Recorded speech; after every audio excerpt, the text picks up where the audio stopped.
Okay, mayong mudto na usab kanatong tanan Luzon, Visayas, Mindanao. Mayong mudto Philippines, may mudto world, may mudto universe. Sana na punta mga higala, dili nga itong tulumanon sa kahanginan, C.O.N.A. Cathy Kisses on Air. O ako lang gihapon kini yung ubus nga alagad, Reverendo Padre Edwin Academia Acap. Bueno, adlaw na usab karon nga samtarong adlaw na usab karon nga Huwebes, sa 9 na kini sa bulan sa Enero tuig 2025. Nahala no, may mudto na kanatong tanan manghigala na hinaot kita nga ana kitang tanan sa kapiskay sa panglawas ni ining kamuntuhon. No? Bino ato dahil nga timbayaon og may mudto ang atong talahurong obispo, Bishop Julito B. Cortez, ang atong station manager, si Father Rama Ata, ang ato usab nga mga igsuon nga mga kaparian, Lukop, Kabisayan ug Mindanao, nga maabot karon sa ato nga pagsibya, mayong mudto na kanaton tanan. Na kinaot kitang tanan, nga ana kitang tanan sa kapiskay sa panglawas. So, rin timbayaon og may mudto nga ako mga classmates, ha? Diri sa Dumaguete, si Father Dami Hirami, si Father Ubing Masyon, ug nga manusab si Father Tonton Arnaiz. Diya sa Cebu, ako mga classmates na si Father Rom Narca, nga manusab si Father Mario Atienza, si Father Kipling Agravante, si Padre Kining Milton Medina, Omen Mahusay, Father Rosdel Noel, nga manusab si Padre Kining Pedro Necesario, o nga manusab si Monsignor kining Tingting ang kahas. Yan ako mga klase.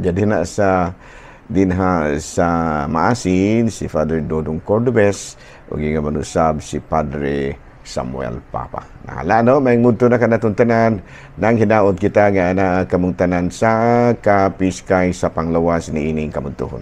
Abi na mahigala no, ato karon nga timbayaon usab do nang mudto atong talahurong obispo, Bishop Julito B. Cortez, ang atong station manager, si Father Rama Ata, ug yung tanan gyud nato mga higangsuonan nga na kaabot karon sa ato nga pagsibya no, mayong mudto na kanatong tanan.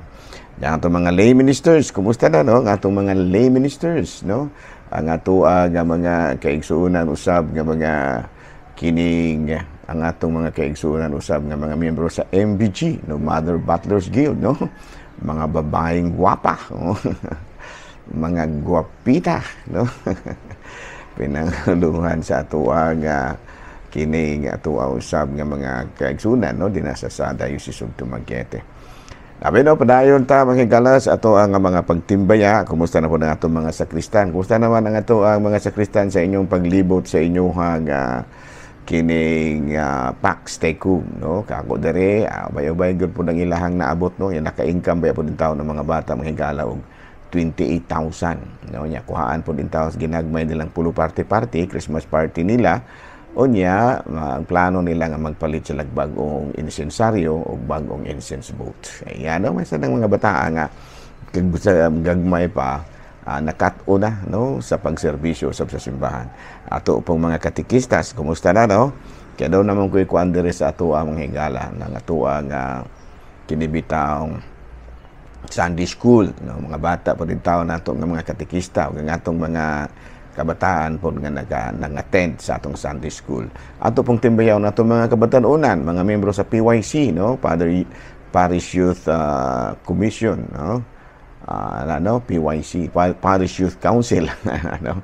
O nga ako po di ay nga mga sakop sa kining akong commission, no? Sa Commission on Migrants, no? Of course, ang ato ang lay coordinator, si Sister Luz Estrelianes, no? Ang magtiayon usab nga si kining Mr. and Mrs.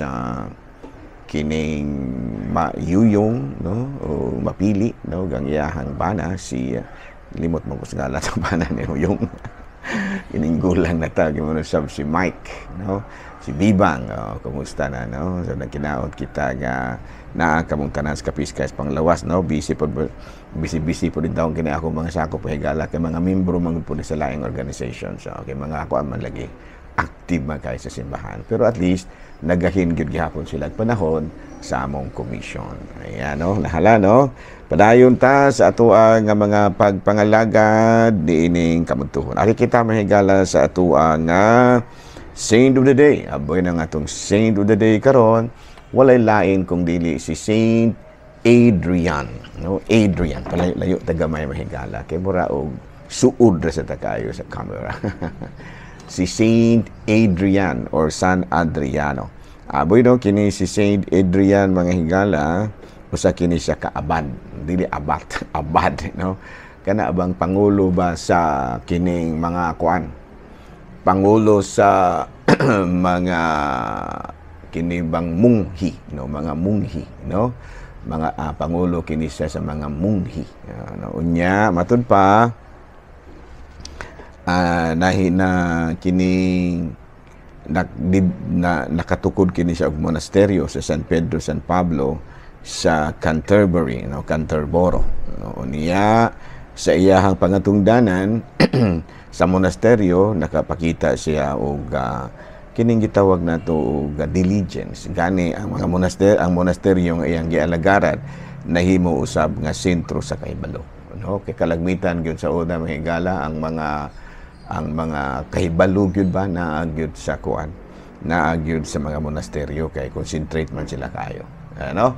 So karong adlaw mahigala gihinumduman nato ang lain na pong patron sa Katolikong simbahan nga mao si San Adriano or Saint Adrian.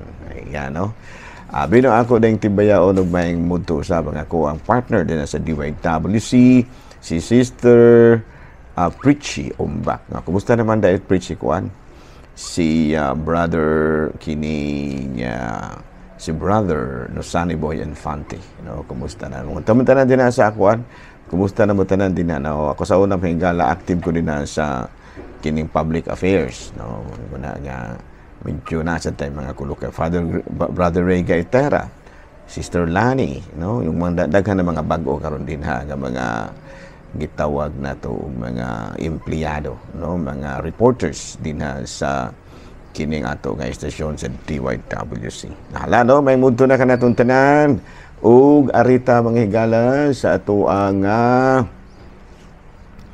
Saint of the CBCP News, no, December January 9 ang ato karon nga santo Sigundiri sa ato nga listahan. January 9 mao si santo nga ato ang ato karon nga balita, no? CBCP logo design contest alang sa Asian Mission Congress gibuksa na alang sa tanan. Ang tema niini Journeying Together as Peoples of Asia.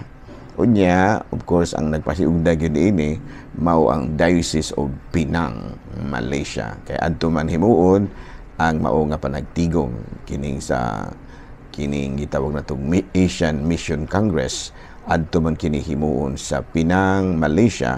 Sa diocese mo na nga ang Diocese of Penang, Malaysia, nagpahigayon sila og logo design contest, no? Unya matud pa ang mga entries, no, ang mga entries adto lang ipadala sa Diocese of Penang, Malaysia. Balita gikan sa Vatican, Pope Francis ni-appoint og pinakauna gyud nga babae nga nahimong pangulo sa usa ka Vatican dicastery, no, ang dicastery on the Institute of Consecrated Life and Societies of Apostolic Life, no? Siya mao si Sister Simeona Brambilla, ang kanhi Superior General sa Consolata Missionary Sisters. Mao kadto higala mga balitang simbahanon niining kamuntuhon, no, ug ari kita manghigala sa atuang katikisem. Ato nang ipadayon manghigala katong atuang topic kabahin sa kining the creed. No, ari nakita sa Article 9. I believe in the Holy Catholic Church. No, nagatuwa ko sa Santos Katoliko nga simbahan. Ano, unya karong topic karon sa 751, the church in God's plan. Names, images of the church. Ang simbahan, no, pinulungan kini nga in English, no, kining simbahan or church. Dili kanang ang kining pinulungan nga simbahan sa in English, no, kuan kini church. Unya kun nato ning i-translate into Latin, mao kini ang ecclesia, no. Unya kung atong i-translate ngadto sa Griego, o kini tawag og ekkalin, no, K-K-A-L-E-I-N, ekkalin. Ang meaning ni ini to call out, no, or convocation or panagtigom, asembleya. Ang gipasabot ni ini kining gitawag og asembleya or kining ekkalin or ecclesia, mao ang panagtigom sa katawhan kansa adunay relihiyosong katuyuan. No, magampo ba, maghalad ba dagay og mga pagampo ngadto sa Dios, maghimo og mga buhat sa kaluoy sa ngalan sa Dios, mo gitawag sila og Assembly of God or ekkalin or ecclesia. Kung atong basahon sa mao kining atong masabtan, kung atong basahon ang buhat sa mga apostoles, Kapitulo 19, versikulo 39. Ang puno nga ecclesia, kasagaran, ato kining mabasa sa Griego nga Biblia, no? Kining karaang kasabutan o Old Testament. O niya, nagpasabot kini sa mga piniling katawhan sa Dios at ubangan niya, no? Assembly of God in front of Him. Unya konektado kini siya sa nasod sa Israel, sa dihang ilang gidawat ang balaod sa Dios panahon ni Moses, no? Kay gitagaan man ni silang balaod sa Dios niya, ako ang mamahimo ninyong Dios ug kamo ang mahimo nakong katawhan. No, muna nga nahimo sila nga katawhan sa Dios, no? Tungod sa pag-abot ni Kristo, no, nahimo nga ang simbahan dili lamang katawhan sa Dios, kung dili katawhan na sa tibuok kalibutan nga mituo kang Kristo, no? Manay gitawag nato ang keriyaki o pinulungan in English curse or buti pasabot iya sa Dios, belong to God, no? Nga sa ato pa, kung kita mituo sa Dios, nagtamod sa mga pagtulunan sa Dios, nahimo usab kitang katawhan sa Dios ug dili lamang ang mga Israel, no? Kaya kanang pinulungan nga church, nahimo man siya nga belongs to God or iya sa Dios. Nga sa ato pa, kitang mga katawhan nga matuuhon sa Dios, nahimo kita nga simbahan, no? Klaro, malikaw na kabasig dalibog mo, ha? Ang word nga church in English man kana, no? Sa Binisaya pa na simbahan, or sa Latin ecclesia, sa Greek ekkalin, no? Nga sa ato pa panaghiusa. Unya ang buong panaghiusa nagpasabot ka na nga adunay relihiyosong katuyuan ng mga pag-ampo badagway, no? Unya sa Griego nga Biblia, sa Old Testament nga Griego, nagpasabot kini og katawhan sa Dios sa iyahang atubangan. Katubutang nagkahiusa ba nga midawat sa mga balaod sa Dios, no? Tungod sa ilahang pag-uyon nga mamahimo silang katawhan sa Dios, gidawat usab nila nga mahimo silang manununod, no? Mahimo silang manununod sa original nga asembleya dit sa panahon nila ni Moses. Sa dihang gisugod sila nga tawgon sila og ecclesia. Unya tungod lagi sa pagkatao ni Kristo, sa diha nga iyang gihiusa ang tanang katawhan, mo nang gitawag na karon ang church, ecclesia, belonging to God. The people belonging to God. Nga sa ato pa, kung ang usa ka tawo nituo sa Ginoo, nituo og Dios, nisubay sa pagtulunan ni Kristo, nahimo siyang katawhan sa Dios. Ug tungod kay katawhan man siya sa Dios, nahimo siyang assembly sa Ginoo or ecclesia or ekkalin. Klaro na. Pero, dinhi na lang una kita kutob. Ako lang gihapon kini yung ubos nga lagad. Reverendo Padre Edwin Academia Acab, manamilit na usab kaninyo ug manalangin kanato ang Dios nga makagahong tanan, Amahan, Anak, Espiritu Santo. Tapos na to ang pagtulunan, dadugan nato ang kalinaw ni Kristo. Salamat sa Dios. Daghang salamat ug maayong mundo.